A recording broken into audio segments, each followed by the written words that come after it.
Friends, ఈ వీడియోలో pack neck blouse part 4 continuation అయితే చూద్దాము. ఆల్రెడీ 3 పార్ట్స్ని అప్లోడ్ చేశాను. ఒకసారి చూడని వాళ్ళు ఉంటే ఖచ్చితంగా వాచ్ చేయండి. లింక్ కావాలంటే కమెంట్ సెక్షన్లో ప్రొవైడ్ చేస్తాను.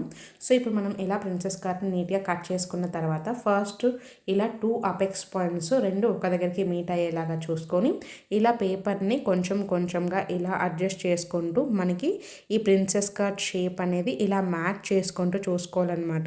ఇక్కడ ఏదన్నా మనకి కొంచెం తక్కువ వచ్చినా కూడా ఇక్కడ ఆర్మ్ హోల్ దగ్గర మనకి జస్ట్ ఒక 1 పాయింట్ అనేది తక్కువ వచ్చింది కదా. సో ఒక నీట్గా ఇలా మార్క్ చేసుకొని నీట్గా కట్ చేసుకుంటే మనకి రెండు ప్రిన్సెస్ కట్ని జాయిన్ చేసినప్పుడు పర్ఫెక్ట్గా ఉంటాయి. సో ఇప్పుడు మళ్ళీ అగైన్ ఆర్మ్ హోల్ దగ్గర నుంచి చూసుకుంటే చూడండి, ఇక మనకి అపెక్స్ పాయింట్స్ పర్ఫెక్ట్గా మీట్ అయ్యాయి కదా. సో ఇప్పుడు అగైన్ అలానే కొంచెం కొంచెంగా ఇలా ప్రింట్ షేప్ని ఇలా పేపర్ని ఇక్కడ చూపిస్తున్న విధంగా నీట్గా టర్న్ చేసుకుంటూ చూసుకోవాలన్నమాట. షేప్ అనేది ఎంతైతే డిస్టెన్స్ వస్తుందో ఆ డిస్టెన్స్ దగ్గర పాయింట్ అనేది మార్క్ చేసుకొని కట్ చేసుకుంటే మనకి స్టిచ్చింగ్ చేసేటప్పుడు చాలా ఈజీగా ఉంటుంది. సో ఇక్కడ చూడండి, నాకు ఒక పావించ్ అనేది కొంచెం డిస్టెన్స్ వచ్చింది. సో అది అక్కడ వరకు మార్క్ చేసుకొని అక్కడ నుంచి మనకి ఇక్కడ ఫోల్డింగ్ సైడ్ వైపుకి క్రాస్గా మార్క్ చేసేసుకొని కట్ చేసుకోవాలన్నమాట.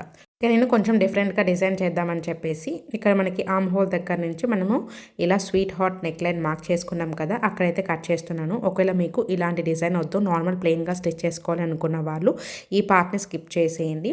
మనం ఎలా అయితే ముందు మార్క్ చేసుకున్నానో సేమ్ అదే ప్రాసెస్లో ఆ పేపర్ని లైనింగ్ క్లాత్ మీద ప్లేస్ చేసుకొని మనకి ప్రింట్ షేప్ దగ్గర ఇక్కడ ఒక 1/2 ఇంచు ఇక్కడ ఒక 1/2 ఇంచు ఎక్స్ట్రా మార్జిన్ చూసుకొని కట్ చేసుకోవాలి.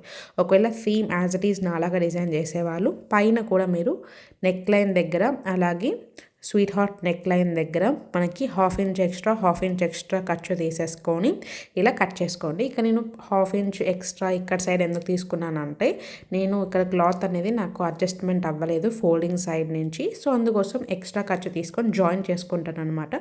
సో మీకు క్లాత్ అనేది అడ్జస్ట్ అయిపోయి మీకు ఫోల్డింగ్ సైడ్ వైపు క్లాత్ సరిపోతే ఈ పార్ట్ అనేది అవసరం లేదు.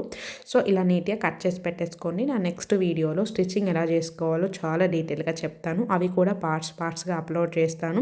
సో నా వీడియోస్ మీకు ఇన్ఫర్మేటివ్ అనిపిస్తున్నాయంటే ఒక చిన్న లైక్ చేసి సపోర్ట్ చేయండి. Thanks for watching our video. Stay tune to next parts.